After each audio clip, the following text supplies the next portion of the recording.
أعوذ بالله من الشيطان الرجيم. بسم الله الرحمن الرحيم. وصلى الله على محمد وآله الطيبين الطاهرين. اللهم صل على محمد وآل محمد. رب اشرح لي صدري ويسر لي أمري واحلل عقدة من لساني يفقهوا قولي. الواقع أيها الأحبة، لا زلنا في عقائد الإمامية للفرقة الناجية، والليلة سوف نتطرق إلى مسألة أيضا مهمة جدا، والرجاء إن شاء الله التركيز حتى نعرف لماذا لا بد لنا أن ندرس العقيدة. الواقع أنه اليوم إن شاء الله راح نتطرق إلى أدلة وجوب المعرفة وتحصيل العقيدة. إذا شخص اجى وسأل هذا السؤال: ما هي الأدلة التي تدفعكم إلى وجوب المعرفة؟ انتم ليش تدرسون؟ ليش تبحثون؟ شنو السبب؟ وإن شاء الله الكثير يأتي ويطرح هذا السؤال، إنه أدلة وجوب المعرفة. لماذا لا بد لنا أن نعرف الخالق أو أن نعرف هذا الشيء العظيم؟ لماذا؟ الرجاء من الشباب. الدليل الأول قالوا شكر المنعم.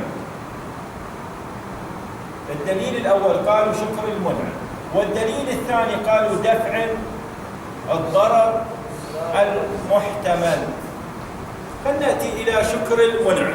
الرجاء شكر المنعم، أنا كل ما واحد يعطيني شيء شنو يحتاج؟ نكون أشكره. الشكر على من يتوقف؟ لازم أعرفه. أنا واحد انطاني 10,000 دينار، وإن شاء الله أرسل لي 10,000 دينار. الآن لازم شنو أعرف؟ على مود أشكر لازم أعرف منو اللي أرسل لي 10,000. إذا ما أعرف منو اللي أرسل لي 10,000 شلون راح أقوم بالشكر؟ واضحة الفكرة؟ إذا الشكر على من يتوقف؟ الشكر على من يتوقف؟ يتوقف على المعرفة. واضح؟ لازم أعرف هذا اللي أنعم علي، اللي انطاني على مود أشكر. إذا ما أعرفه شلون أنا أشكر؟ واضح؟ زين نأتي. اجيت اريد اشكر، شكر المنعم. لما اجيت الشكر ويا من يتناسب؟ ويانا شبابنا الشكر ويا من يتناسب؟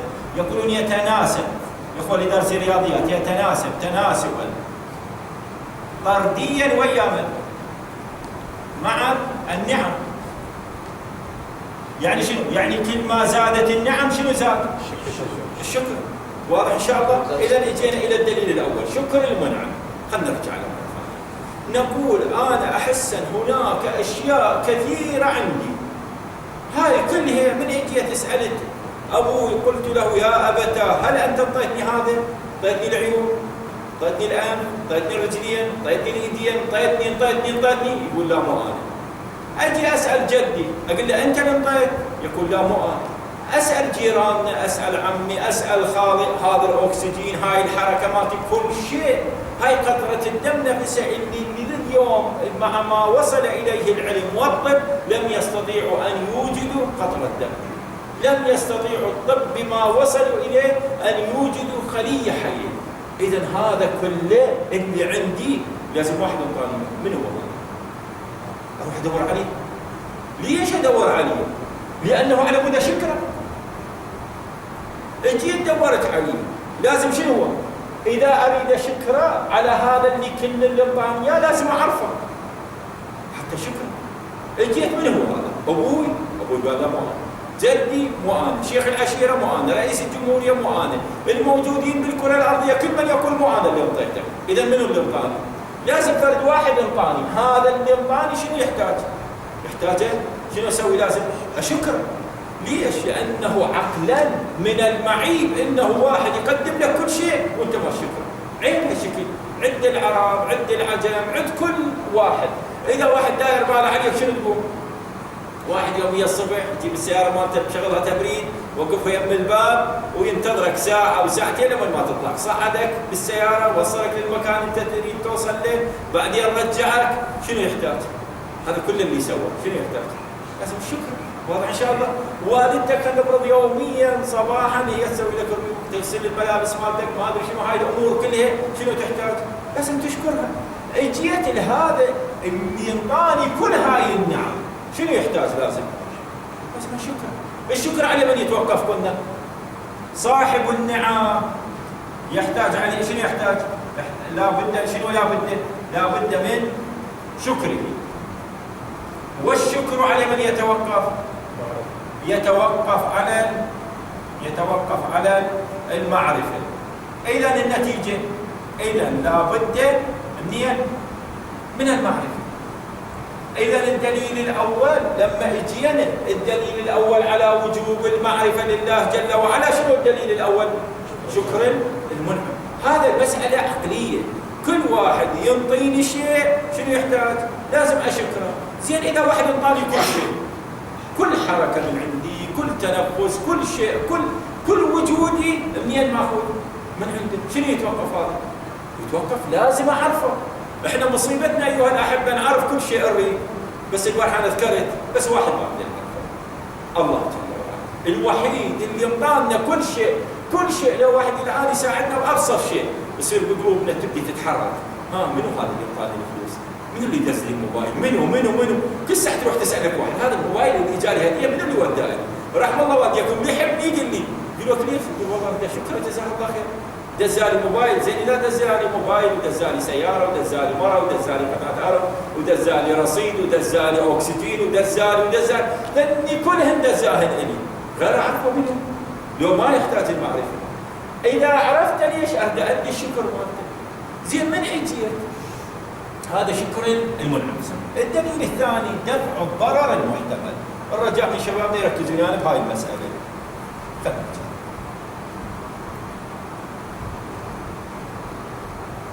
أقرب الفكرة أكثر. دفع الضرر المحتمل إجا واحد من برا قال أكو داعي واقف في الباب بس تطلع يضرب طرقة، أطلع له ما أطلع. واحد بس تطلع تضرب طرقة. زين إجوا اثنين وأثق بيهم وناس أخيار ما قالوا ترى أكو داعش هنا بس تطلع قناص ناصب القناص على باب الجامع، أطلع له ما أطلع. إجوا ثلاثة، إجوا أربعة، إجوا خمسة، اجوا 124,000 نبي بين الصيني والهندي والباكستاني والعربي والروماني والاوروبي والروسي، 100 من مختلف اشكال العالم، لا تجمعهم عشيره ولا تجمعهم نسب، وكل واحد من جهه، كل واحد من لغه، كلهم شنو قالوا اكو؟ اذا ما شكره شنو النتيجه؟ قالوا ما شكرته شنو النتيجه؟ انا قلت هذا ما اريد اعرفه ولا اريد اشكره. النتيجة شنو قالوا؟ قالوا أكو سقر، قالوا أكو نار، قالوا أكو عذاب لا حد له ولا نهاية. إذا شنو لازم؟ إذا أنا لازم أخاف لازم وين أرجع؟ الشكر شنو يتوقف عليه من؟ على المعرفة. واضح؟ إذا دول 124,000 نبي شنو إجوا قالوا؟ قالوا اكو اذا ما تشكر وما تعرف الرب وما تمتثل للاوامر مالته اكو عذاب. مو عذاب واحد جداحه لو عود شخاط عود كبريت لو شويه نار لو لا سقر شنو هي؟ لا تبقي ولا تذر. شلون؟ خلينا نجي شوي نقرب الفكره على من شبابنا شوي نخوف روحنا اولا، خلينا نعيش الواقع شنو اللي ينتظر، الشيء اللي يرهب اللي ينتظر. نأتي إلى بقية النيران. عندنا نار سقر وعندنا بقية النيران. بقية النيران كلما نضجت جلودهم بدلناهم جلودا أخرى. زين يعني يقلونك من تستوي تحمص شو يقومون؟ الجلد مالتك راح يحترق، قبل لا يحترق شنو؟ يشيلونه ويجي بدله جلد جديد. هسه شوي أهون. سقر شنو هي؟ لا تبقي ولا تذر، يعني بمجرد تضرب بيك رأسا يصير رماد وترجع مرة ثانية وتصرخ وتصير رماد وتصرخ وتصير رماد. إذا أكو نار شيء ما سلككم في سقر. ليش؟ قالوا لم نكن من المصلين. واضح إن شاء الله. وبعد لم نكن من المصلين بعد وكنا نخوض مع الخائضين. الناس اللي ما عندهم شغل ولا هم بالسوالف والمال والضحك والهذا احنا وياهم رايحين، ما فكرنا اكو يوم راح يجينا الموت. اذا اكو شيء رهيب انه ينتظرنا. زين النار والعياذ بالله ايش قد المسيره مالتها؟ ايش قد تحرق؟ ايش قد بعد؟ قال 500 عام. بسميتها، بعد نار تتكلم، بعد نار تشتكي والعياذ بالله، نار تشتكي من نار. يعني شنو؟ يعني من اشتعلت هذه النيران المتعددة، نار سقر وبقية النيران، بقية النيران تطلب من الله تقول إلهي هذه النار قاعد تألمنا. إذا نار تشتكي من نار وتتألم من نار، هذا الإنسان اللي ما يتحمل له أبسط شيء، واضح؟ تؤلمه يقول أمير المؤمنين من هي؟ البقرة. هاي المعروف ذبابة، واضح إن شاء الله شوية واحدة تألمني، شوية حرارة تبعد درجة الحرارة عندنا 1000 نكتة و1000 سخرية و1000 ما أدري شنو، شوية ارتفعت وسبوا العراقيين كلهم احترقوا وصحيح شوية ارتفعت ترى ما لها قيمة. ليش؟ شباب خلينا الروايات اللي عندنا انه النار والعياذ بالله شلون لونها؟ نار جهنم. نار جهنم لونها اسود فيه لمعه، واضح؟ اسود من شده السواد، ما صاير به بريق، باب يطلع من عنده من شده السواد. رب العزه شنو سوى؟ ادخلها في 4000 بحر من نور، فشنو صارت؟ تسودت، يعني البريق مالها راح من شدتها، كانت شلون؟ اسود الى بريق. ادخلها في 4000 بحر من نور فاسودت، ثم ادخلها 4000 بحر من نور فاحمرت، ثم شنو؟ ادخلها 4000 بحر من نور فصارت مثل نار الدنيا. اذا رب العالمين هاي نار الدنيا شيء يخففها، يعني تلك النار شنو؟ نار تتكلم ونار شيء رهيب. هؤلاء 124,000 شنو قالوا؟ قالوا إذا ما اشترت المنعم شنو أكو؟ ضرر. العقل شو يقول؟ أنا قالوا أكو أسد هنا يتطرق برا، أطلع له ما أطلع. أكو أسد على الباب، أطلع له ما أطلع. أكو فرق 5 أسود هنا تنتظر، أطلع له ما أطلع. ها؟ مو صحيح ولا؟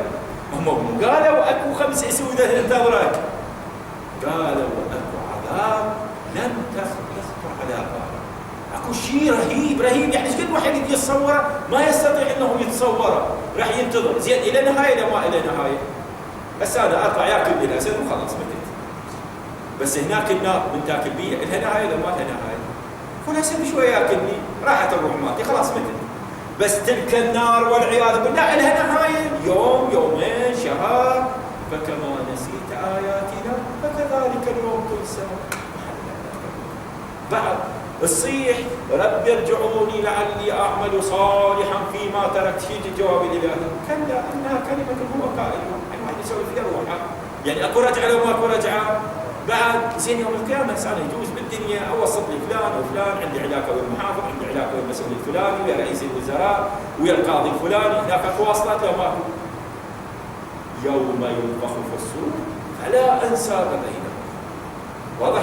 الإمام زين العابدين سلام الله عليه يقول له هذا الصحابي يقول له أولست علي بن الحسين زين العباد ابن بنت رسول الله؟ قال ولم تقرأ قوله تعالى يوم ينفخ في الصور فلا أنساب بينهم. يا علي ابن الحسين قم، مو علي بن الحسين ابن أبي طالب بنت رسول الله، لا ماكو الشكل.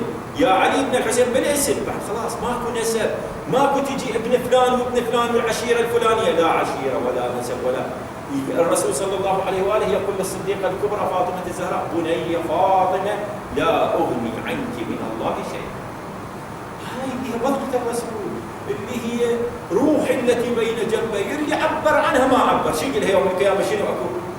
قال لا أغني أنت والعمل، واضح إن شاء الله. فشبابنا لما اجينا إلى هذا دفع الضرر المحتمل لقينا كم نبي اجونا قالوا 124,000 نبي، تجمعهم مصالح لو ما تجمعهم؟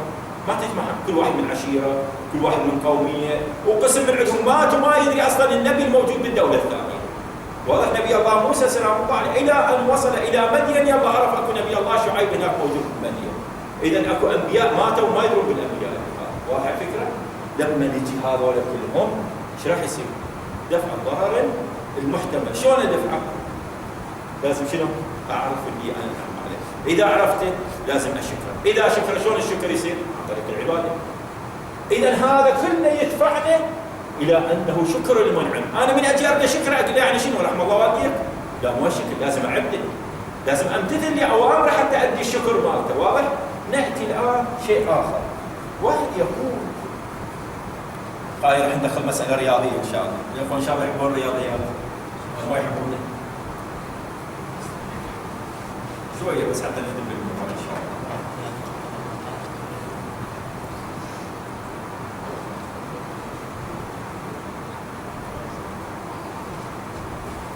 واحد ياتي يقول نسبه صدقهم ايش قد الانبياء كلهم يسمونه قوه الاحتمال. قوه الاحتمال وقوه المحتمل. ايش قد صدقهم؟ دول ال 124,000 نبي ايش قد نسبه الصدق مالتهم؟ 100%. ايش قد؟ 100%. لكن ليش ما مصدق بهم؟ دول ال 124,000 ليش ما مصدق بهم؟ 124,000 اعطيهم 1% نسبه الصدق. دول ال 124,000 1% صدق بكلامهم، واضح؟ ما محكولة، بس انا اريد اعطيهم النسبه. زين قوه المحتمل ايش قد؟ ايش قد؟ انا اكو اسد برا، قوه المحتمل ياكلني ايش قد؟ 99. ياكلني صحيح لو لا؟ اذا قوه المحتمل ترعب لا ما ترعب؟ واضح؟ قوه المحتمل ايش قد؟ 100%. ما لها نهايه. واضح؟ قوة الاحتمال دول نسبة كلامهم صحيح. أنا أقول أسد موجود هنا يم الباب، نسبة إنه صحيح كلامهم 1%. أطلع لا ما أطلع حتى لو 1%. العقلاء شو يقولون؟ شنو إذا طلع أسد ما يمكن من عندك شيء. دول إذا طلعوا صادقين النار تتركني لا ما تتركني. العذاب يفارقني لا ما يفارقني. إذا قوة المحتمل شنو؟ شيء مرعب. شيء مرعب. وإذا شيء مرعب لازم أتجنبه. واضح؟ واحد يقول لي اسد برا، اقول انا لما اطلع من هذا الباب اطلع من هذا الباب، ليش اتورط؟ حتى لو هذا اقول لا مو معقوله، واضح ان شاء الله؟ زين يجون 2 و3 و10 دول 124,000، اقول ما يخالف، نسبه كلامهم كلهم هذول 124,000 اعطيتهم 1% صدق، اقول بس قوه المحتمل. ايش قد؟ ما له حد ولا نهايه، واذا ما له حد ولا نهايه، كل عاقل شو يقول لك؟ يقول لا تطلع. وكل عاقل من عندنا شبابنا شنو لازم يقول؟ لازم يقول اشكر. والشكر توقف على العباده. اذا انا لازم اشكر. ليش؟ لانه اذا ما شكر اكو شيء رهيب ينتظرني. الجانب الخوف، جانب الرعب شيء رهيب. الان واحد يقول له شايف النوبات هسه؟ ما ادري. يقول له بالغرفه اكو هذا الجن هنا موجود. واضح ان شاء الله؟ بس تدخل يحرقك. واضح؟ لو اجلكم الله كلب من ذن الكلاب المفترسه. بس تدخل ولا لا؟ علينا ما متوازي. انا عقلي اللي يبتعد عن هذا الامر، هذا راح يضرك. واحد يقول لك ياخذ له خيره هسه على خيره، قال لك اليوم الخيره مو زينه تروح للنجف، لو تروح الكربلاء، تروح لا ما تروح، تتردد هواي. اذا اجاك نبي، اجاك مثل علي بن ابي طالب وقال لك الخيره مو زينه، علي بن ابي طالب قال تروح لا ما تروح. الامام الحسين كان واضح. احنا العدو مو اللي قالوا لنا بالصلاه وقالوا بالصيام وقالوا بالحج وقالوا بالنار، دول اللي نعتقد بشارتهم ونعتقد بعظمتهم ونعتقد ان السماوات والارض خلقت من اجلهم. قالوا ترى اكو شيء ينتظركم. واضح ان شاء الله انه يعني الانسان ايش قد امير المؤمنين سلام الله عليه اجى شخص الى الصديقه فاطمه الزهراء سلام الله عليه، شاف امير المؤمنين كان يتعبد حتى اغمي عليه، يقول فجئت فحركته فلم يتحرك. فقلت لقد مات علي، لقد مات ابو الحسن. يقول جئت الى فاطمه الزهراء قلت لها يا ابنه رسول الله لقد مات علي. قالت وكيف رايت؟ قال لها لقد رايته يتعبد ثم سجد وبكى وبكى حتى اغمي عليه فحركته فلم يتحرك. قالت هذه حاله شاه كلما سجد لله. ليش؟ لان عرف الناس جدا. واضح؟ بتعرف عظمة المقابل من تتكلم وياك وبترجع. ولهذا الإمام الحسن سلام الله عليه لما كان يتوضأ ايش فيه؟ تتغير ألوانه. ليش؟ يسألون يا ابن رسول الله نرى ألوانك تتغير، مرة يصفر ومرة يحمر ومرة يرتجف، شنو اللي قاعد يصير؟ قال لهم ويلكم إني أريد أن أقف بين يدي جبار السماوات والأرض. أنا عارف إني راح أقف بين يديه. إحنا خلينا نقرب الفكرة بعد أكثر. اليوم قالوا مو بزمان هسه شويه رئيس الوزراء مالتنا ما يخوف، لا بزمن صدام وقال له لك دزا عليك صدام. شو يصير بيك؟ بيجي ليلة تنام ولا راح ياخذونك على المتقابل صدام عنده شغل ما تدري ليش. ما تدري شو يصير بيك؟ تلك الليلة شو راح يصير بيك؟ شو راح تخلص؟ على ما ياخذونك بالسيارة من البصرة إلى بغداد ايش راح يصير بيك؟ راح تقابل بشر. كيف بنا ونحن نريد أن نقابل جبار السماوات؟ ولهذا قلنا لأنه ما نعرفه صارت صلاتنا. قلنا أنت شو صليت؟ قال والله ما أدري، كبر تكبيرة الإحرام وما أدري شو قرأت أنت يا سورة قرأت بعد الحمد؟ قال لي قرأتها سنة المهم كل مرة أقرأها. ليش؟ لأنه أصلا ما يعرف الله ولا يدري بنفسه واقف بين يدي الله. تلقى قسم من الأخوة ينظف أصابعه وقت الصلاة، قسم من الأخوة جاي مشكل إيديه هالشكل وينزل الردانات مالته ويعدل ملابسه ويعدل شعره وهو خلص دخل الصلاة. وهذا لما ما خلص شنو سواها؟ مكان ما تنظيف وقاعد يصلي قاعد ينظف نفسه. واضح إن شاء الله. قسم من الأخوة عجيب غريب يلتفت يمنه ويسرى وعينه على التلفزيون وعينه على اللي يتحرك قدامه. إذا السبب في ذلك شبابنا لأنه شنو؟ ما نعرف. إذا خلينا نرجع مرة ثانية. إذا الدليل الأول شنو قلنا؟ شكر لله. والدليل الثاني دفع الضرر المحتمل. بكليهما لا بد من تحصيل المعرفة الإلهية. ليش أعرفه؟ على مود أشكره. شلون أشكره؟ واضح إن شاء الله. ولهذا قال الله جل وعلا وما خلقت الجن والإنس إلا ليعبدون. وآخر دعوانا أن الحمد لله رب العالمين وصلى الله على محمد وآله الطيبين الطاهرين. اللهم صل على محمد